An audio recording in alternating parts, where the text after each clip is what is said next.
কোথাও নদী থেকে বালি চুরি, পাথর চুরি, আবার কোথাও নদীর পাড়ের মাটি কেটে পাচার করা হচ্ছে। এটা হচ্ছে উত্তর দিনাজপুরের ইসলামপুর হোক বা জলপাইগুড়ির নাগরাকাটা। দেখুন,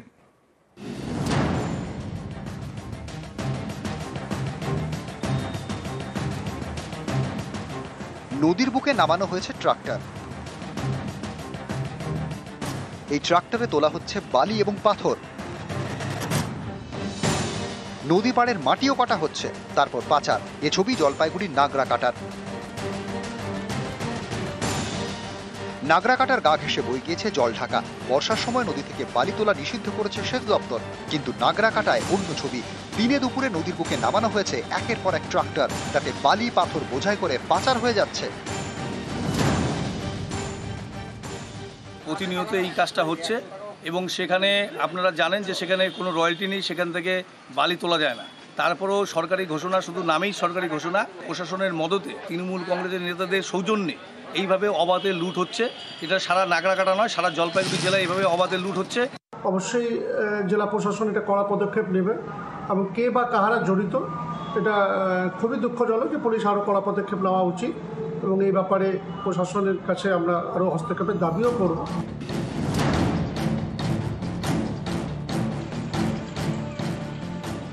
উত্তর দিনাজপুরের ইটাহার, এখান দিয়ে বয়ে গিয়েছে মহানন্দা। দিনে দুপুরে নদীর বুকে নামানো হয়েছে আর্থ মুভার, তোলা হচ্ছে বালি, এরপর ট্রাক্টর বোঝাই করে পাচার হয়ে যাচ্ছে। স্থানীয়দের অভিযোগ, এর প্রতিবাদ করলেই জুটছে হুমকি। বালি পাচার বন্ধের দাবিতে তারা সরব। অবৈধভাবে বালি খনন করছে, আমরা যদি বাধা দিতে যাই এখানকার যে লোকাল নেতৃত্বগণ আমাদেরকে চাপ দিচ্ছে যে না, এগুলো সবকিছু আমাদের বলা আছে, বিজু থেকে এমএলএ কে পর্যন্ত, এবং প্রধানও এখানকার যে আমাদের প্রধান লোকাল প্রধান আছে সে প্রধানও আমাদের বলছে যে না, এটা সবকিছু করা আছে, আমরা কিছু করতে পারবো না। তাই আমরা প্রশাসনের কাছে দ্বারস্থ হচ্ছি। ইটাহার, জামালপুর, কাপাসিয়ায় মহানন্দা নদী থেকে বালি এবং মাটি পাচারের অভিযোগ, এই বিষয়ে নাকি প্রশাসনকে জানানো হয়েছে। কোনো লিখিত অভিযোগ জমা পড়েছে আপনার কাছে? না, আমার কাছে কিন্তু ওরকম কোনো অভিযোগ জমা পড়েনি। আপনি একবার বিএলআর সাহেব কিংবা আইসি সাহেবের সাথে কথা বলুন। যদি কোনো অভিযোগ জমা পড়ে এই বিষয়ে ব্যবস্থা গ্রহণ করবেন? হ্যাঁ, আমরা কথা বলবো। জলপাইগুড়ি থেকে রকি চৌধুরী এবং উত্তর দিনাজপুর থেকে মুক্তা সরকার, নিউজ 18 বাংলা। পুরুলিয়ার শহরের ছবি দেখাবো, কারণ একের পর এক লুট, একের পর এক ডাকাতি, আর এবার 23টি থানায় পুরুলিয়া সিসি ক্যামেরায় নজরদারি চলবে।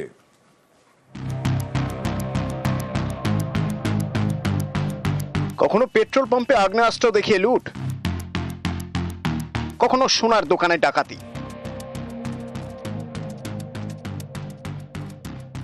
এসব ডাকাতি লুটপাট রুখতে এবার পুরুলিয়া জেলা জুড়ে সিসি ক্যামেরার নজরদারি।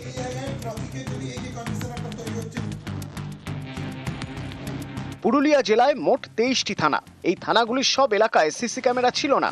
এবার পুজোর আগে নতুন করে 469টি সিসি ক্যামেরা বসানো হয়েছে। আমাদের ডিস্ট্রিক্টের বিভিন্ন স্ট্র্যাটেজিক পয়েন্টে যে সিসিটিভি গুলো ইনস্টল করেছি, তার মধ্যে একটা মেজর পোর্শনকে আমরা ডিস্ট্রিক্ট কন্ট্রোল রুমে নিয়ে আসছি তার ফিডব্যাকে। এখানে একটা 24/7 একটা টেকনিক্যাল সার্ভিলেন্স হবে। ঝাড়খণ্ড সীমানা ঘেঁষা পুরুলিয়া, এখানে কখনো ডাকাতি, কখনো অপহরণ। রবিবার পেট্রোল পাম্পে আগ্নেয়াস্ত্র দেখিয়ে লুট। গত 21শে মে ঝাড়খণ্ড ঘেঁষা পুরুলিয়ার ঝালদা থেকে কয়লা ব্যবসায়ীকে অপহরণের অভিযোগ ওঠে। 8ই এপ্রিল কোটশিলায় আয়কর দপ্তরের আধিকারিক সেজে বিডি ব্যবসায়ীর বাড়িতে লুট। 27 আগস্ট 2023 পুরুলিয়া শহরের সোনার দোকানে ক্রেতা সেজে লুট। সম্প্রতি ঘটে যাওয়া এই ঘটনাগুলিতে ঝাড়খণ্ড যোগ পেয়েছেন তদন্তকারীরা। এরপরেই সিসি ক্যামেরায় জোর। ঝালদা, কোটশিলা, জয়পুর, বাগমুন্ডির মতো এলাকায় বিশেষ নজরদারি। পুরুলিয়া জেলা জুড়ে সব মিলিয়ে বসানো হয়েছে মোট 469টি সিসি ক্যামেরা। এটা বিরাট বড় কাজ হয়েছে পুরুলিয়া জেলার জন্য। পুলিশের নজরে সবকিছু থাকবে, অপরাধ কমে যাবে, কন্ট্রোল রুমটা থেকে সবকিছু জানা যাবে।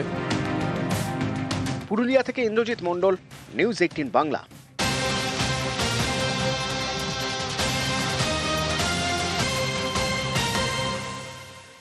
এইভাবে কি বৃষ্টি ভাসাবে দুর্গাপুজো? আর তো মাত্র কয়েকদিন, এবং এবার দুর্গাপুজো অনেক আগে। বৃষ্টির সম্ভাবনা, আশঙ্কা অনেকের মনেই। দুর্গাপুজোয় বৃষ্টির সম্ভাবনা ওড়াচ্ছে না মৌসুম ভবন। সেপ্টেম্বরে স্বাভাবিকের থেকে বেশি বৃষ্টি, বিস্তারিত জানবো প্রতিনিধি মৈত্রীর সঙ্গে কথা বলবো। মৈত্রী, দেখো, মৌসুম ভবনের যেটা প্রেডিকশন যে এবার এই সেপ্টেম্বরে গোটা দেশেরই একটা বড় অংশ জুড়ে স্বাভাবিকের থেকে বেশি বৃষ্টিপাত হবে এবং তার মধ্যে পশ্চিমবঙ্গের বেশ কিছু অংশে ভারী বৃষ্টিপাতেরও সম্ভাবনা আছে, ভারী থেকে অতি ভারী বৃষ্টিপাতের। ফলে পুজো যেহেতু এই মাসেই রয়েছে, সেই ক্ষেত্রে দাঁড়িয়ে পুজোর সময়ও বৃষ্টি এমনকি ভারী বৃষ্টি হওয়ারও সম্ভাবনা পুরোপুরি উড়িয়ে দিচ্ছে না মৌসুম ভবন। তারা যেটা জানাচ্ছেন যে এক্স্যাক্টলি কবে জানা যাবে ঠিক যে বৃষ্টি হবে কি হবে না? এটা দিন 7 আগে, অর্থাৎ 28 তারিখ থেকে পুজো শুরু হচ্ছে, 20-21 তারিখ নাগাদ নির্দিষ্ট করে জানা সম্ভব হবে যে বৃষ্টি কখন হবে বা স্ক্যাটার্ড রেন হবে নাকি ভারী বৃষ্টিপাত হবে। কিন্তু সেই সম্ভাবনা যে থেকে যাচ্ছে সেই ইঙ্গিত কিন্তু মৌসুম ভবন দিচ্ছে। বর্ষা বিদায় নিচ্ছে কিনা সেটা কি জানা যাচ্ছে?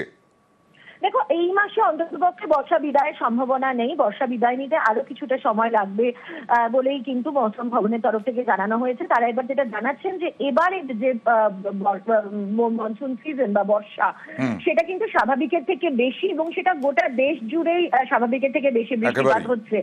ইতিমধ্যে 107% বৃষ্টিপাত হয়ে গিয়েছে গোটা দেশ জুড়ে, যতটা হওয়ার কথা ছিল। ফলে আরো এই সেপ্টেম্বর মাস জুড়েও কিন্তু স্বাভাবিকের থেকে বেশি বৃষ্টিপাত হবে এবং লোয়ার ডিপ্রেশন বা যে বলা হয় যে নিম্নচাপ, সেই নিম্নচাপও কিন্তু একাধিক বৃষ্টি যেভাবে হচ্ছে তাতে বোঝাই যাচ্ছে বেশি বৃষ্টি হচ্ছে সেপ্টেম্বরে, শুধু নয় অগাস্টেও, এবং সেপ্টেম্বরে আরো বেশি বৃষ্টি হবে। সুতরাং পুজোর সময় আশঙ্কা একটা থেকেই যাচ্ছে, পুজো কি ভাসাবে বৃষ্টি?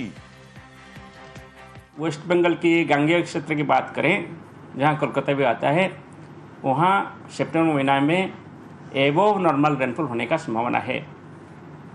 दुर्गा पूजा के टाइम कैसे वेदर रहेगा इसका जानकारी 7 दिन पहले दिया जाएगा।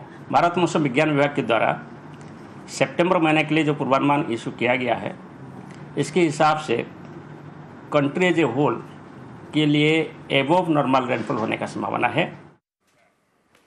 খাঁচায় ধরা পড়লো চিতাবাঘ, খাঁচায় ধরা পড়লো উত্তরবঙ্গে ডুয়ার্সে, খাঁচায় ধরা পড়লো তার আওয়াজ, তার তেজ। দেখুন সেই চিতাবাঘের।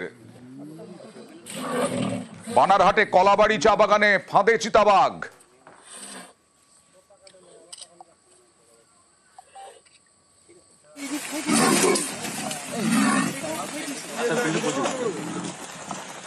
আজ ভোরে খাঁচাবন্দি চিতাবাঘ। কথা বলবো প্রতিনিধি রকির সঙ্গে। রকি, এই কয়েকদিন আগে একটা বাচ্চাকে তুলে নিয়ে গিয়েছিল এই চিতাবাঘই? একদম অয়ন, তুমি যেমনটা বলে অবশেষে কিন্তু বন দপ্তরের পাতা খাতায় ধরা পড়লো ঘাতক চিতাবাঘ, এমনটাই কিন্তু দাবি বন দপ্তরের। গত 27শে আগস্ট চিতাবাঘের হামলায় মৃত্যু হয়েছিল কলাবাড়ি চা বাগান সংলগ্ন এলাকার এক 12 বছরের কিশোরের, এবং তার বাড়ির সামনে থেকে সেই কিশোরকে তুলে নিয়ে যায় এবং তারপর তার মৃত্যু হয়। ঘটনার পর রীতিমতো এলাকায় চাঞ্চল্য ছড়ায়। বন দপ্তরের তরফ থেকে সেই সংলগ্ন এলাকায় 3টি খাঁচা পাতা হয়, যেখানে ছাগলের টোপ দেওয়া হয় চিতাবাঘ ধরার জন্য।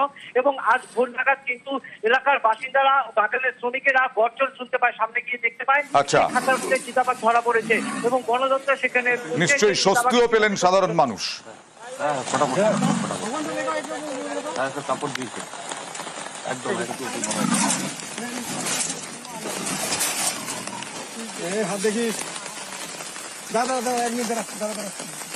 আতঙ্কের পরিবেশ কলাবাড়ি বাগান, উত্তর শালবাড়ি, উত্তর বাংলা ভাষায় এই এলাকাতে বিগত বেশ কিছুদিন যাবতই লেপার্ডের একটা প্রবলেম, আতঙ্ক একটা চলছিল। আমরা কন্টিনিউয়াস নজর রাখছিলাম, খাঁচা পাতা ছিল। আজকে ভোরবেলা আমরা এই লেপার্ডটা ক্যাপচার করতে সক্ষম হয়েছি। এটা কলাবাড়ি বাগানের চা বাগানের 17 নম্বর সেকশন থেকে ধরা হয়েছে। এলাকাতে 8টা খাঁচা পাতা আছে এবং 20টা ট্র্যাপ। পাবলিকের অনুযায়ী কথা অনুযায়ী ওখানে আরও কিছু চিতাবাঘ আছে বলে আমরা জানতে পারি। তো আমরা সেই হিসেবে আমরা আগামী দিনগুলোতেও কন্টিনিউয়াস ওখানে নজর রাখবো এবং খাঁচা আবারও পাতা থাকবে ওখানে। ডিপার্টমেন্ট ইনস্ট্রাকশন এটাকে আপাতত আমরা রেস্কিউ সেন্টারে পাঠাবো, ওখানে পর্যবেক্ষণে থাকবে। এই খাঁচাবন্দি করা হয়, তারপরে অভয়ারণ্যে ছেড়ে দেওয়া হয়। যেমন জলদাপাড়া জাতীয় উদ্যানে এই খাঁচাবন্দি চিতাবাঘকে ছাড়া হলো। একে ধরা হয়েছিল, খাঁচাবন্দি করা হয়েছিল, স্ত্রী, পূর্ণবয়স্ক স্ত্রী চিতাবাঘ। কথা বলবো প্রতিনিধি রাজকুমারের সঙ্গে। রাজকুমার, চিকিৎসা করে সুস্থ করে তারপরে ছেড়ে দেওয়া হলো? একদমই নরেন্দ্র, দেখো আজ ভোরবেলায় কিন্তু যে বীরপাড়ার গেরগেন্ডা চা বাগান, সেই গেরগেন্ডা চা বাগান থেকে কিন্তু একটি পূর্ণবয়স্ক চিতাবাঘ খাঁচাবন্দি হয়। স্থানীয়দের অভিযোগ যে বেশ কিছুদিন থেকে কিন্তু চিতাবাঘটি এলাকায় তাণ্ডব চালাচ্ছিল। এলাকার বেশ কিছু কুকুর, বাছুর, শূকর, হাঁস, মুরগি কিন্তু সাবার করছিল চিতাবাঘ। আতঙ্কে ছিলেন ওই এলাকার মানুষেরা। তাদের আবেদনেই খাঁচা পাতে বন দপ্তর অবশেষে খাঁচাবন্দি হয়। কিন্তু খাঁচাবন্দি হওয়ার পর এই চিতাবাঘকে কিন্তু আবার প্রাথমিক চিকিৎসা করে সুস্থ করে আবার একেবারে গভীর জঙ্গলে ছেড়ে দেওয়া হয়েছে, যাতে এই চিতাবাঘ খুব সহজে লোকালয়ে বেরিয়ে আসতে না পারে। বেশ,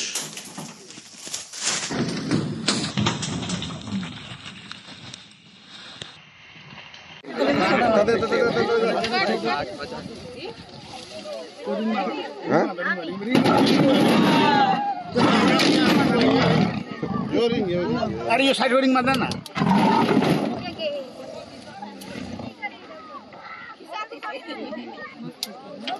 दे हिले रस्सी